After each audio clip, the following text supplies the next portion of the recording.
What up, 42 Strong? This is Tate here with Andy for our 5th episode of the 42 Strong podcast. And we're getting to the point of the challenge now where we got two types of people. Me and Andy were just chatting a little bit before we got into this. We're getting into week 5. And at this point, most of the challenge participants have kind of separated into two different categories.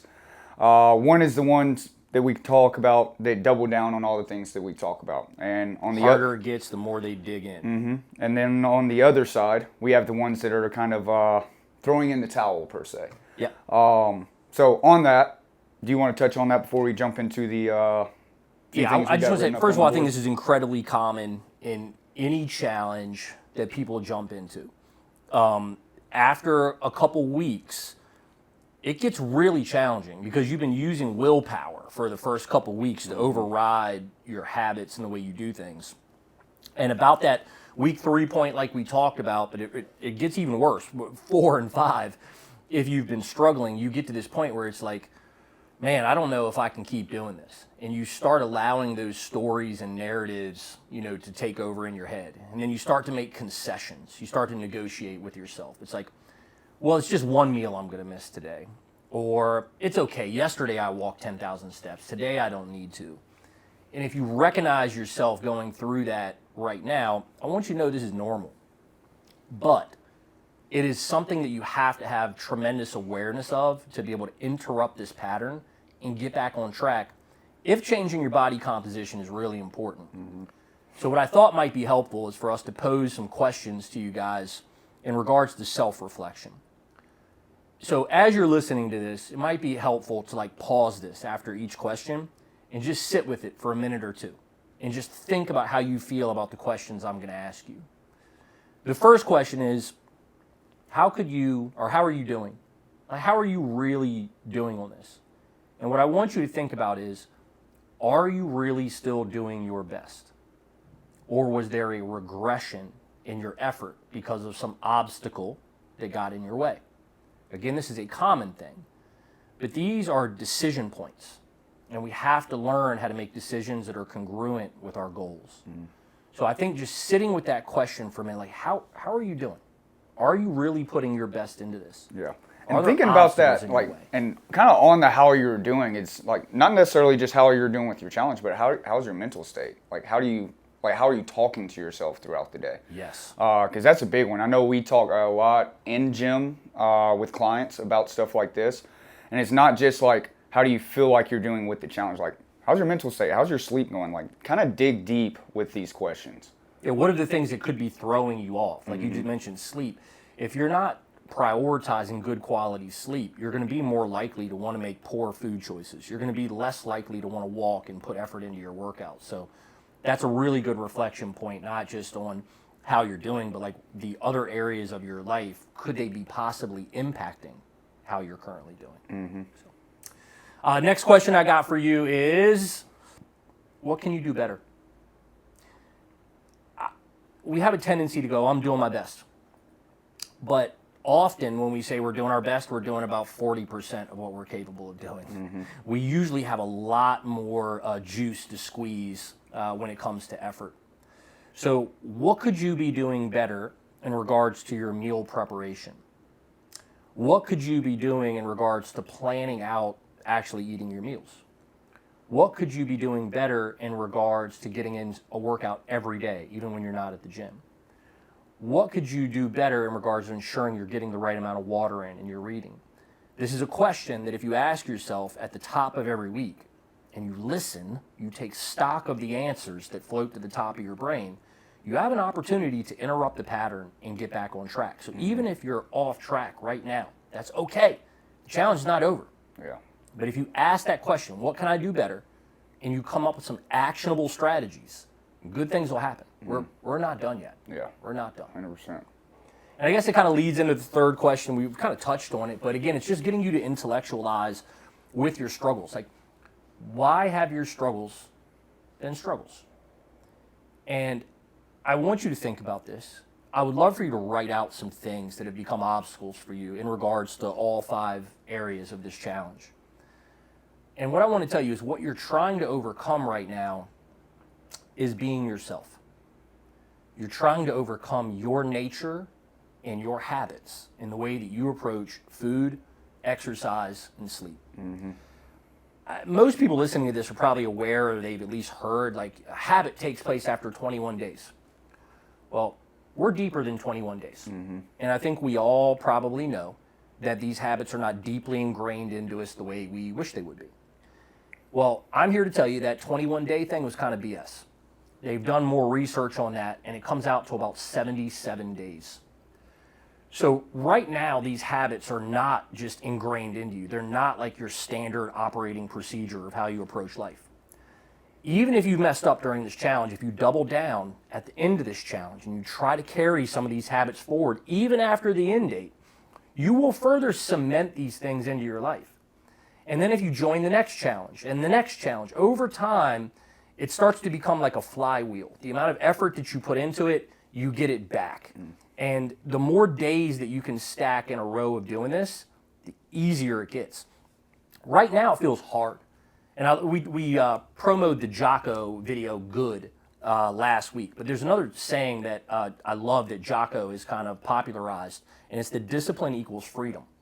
Right now, this discipline might feel constraining to you and difficult, but it's just because you're not very good at it yet. It's not habitual. Once you can discipline yourself to do these things over a long enough time horizon, it just becomes the way you do things. So I want you to double down on that. Discipline is freedom. And on that, I know we touched on some of the earlier podcast episodes, but I like that you tied in the discipline part with the habits. And what we talked about at the beginning was a lot of people's motivation at this point might start to dissipate. So if you lean in on only when you're motivated, that is going to be tough on a weekly basis, on a daily basis, throughout the period of a year. So being disciplined and creating these habits that we're trying to enforce. And then I know some people tend to kind of brush the reflection questions off the shoulder. But the big thing with that, I love the quote that we talk of is awareness precedes change. If you are aware of the issue and you're not hiding from the issue or giving yourself excuses from said issue, you're more likely to change. And the other quote that we like, if nothing changes, nothing changes. So there's a couple good little nuggets right there that really lean into this. I know it's easy to just hear, oh yeah, what can I do better? Oh, probably this or that. Like if you actually dig into this, like I promise you, it's going to help give you more clarity and just help really ingrain these habits into you. And just two things. One, humans are capable of infinite rationalization. So I know you have very good reasons why you're struggling, and I'm not going to argue those with you. But if you advocate for the struggle, that becomes your reality. If you use the struggle as a mirror of reflection to identify better strategies to move forward, that becomes your reality. And to your point about discipline and willpower, they actually are finite resources. You run out of them. And if you only expect yourself to do well when you're motivated, you're disciplined and inspired, you're probably going to struggle. Because, listen, I literally have the word discipline tattooed on my back. From my left shoulder to my right shoulder, across my back, I have the word discipline tattooed. I still struggle with discipline. When I struggle with discipline or motivation, I just punch the clock. I focus on getting a workout in. I make the next best choice with my meal. I focus on my water. I read every day. I don't have to be motivated to do these things anymore. I've learned that resistance, which Stephen Pressfield talks a lot about in his book, The War of Art, that resistance has become a trigger for me and a sign that this is important to me. Because if it wasn't important to me, I wouldn't even have any confliction or resistance. So I use that resistance as like a lever to pry myself in the right direction. And that's a strategy that every one of you can utilize. You just have to accept what I just shared with you is true and that you're capable of it. So especially like we're getting into week 5. So if you don't feel like you have these habits dialed in perfectly, that is okay.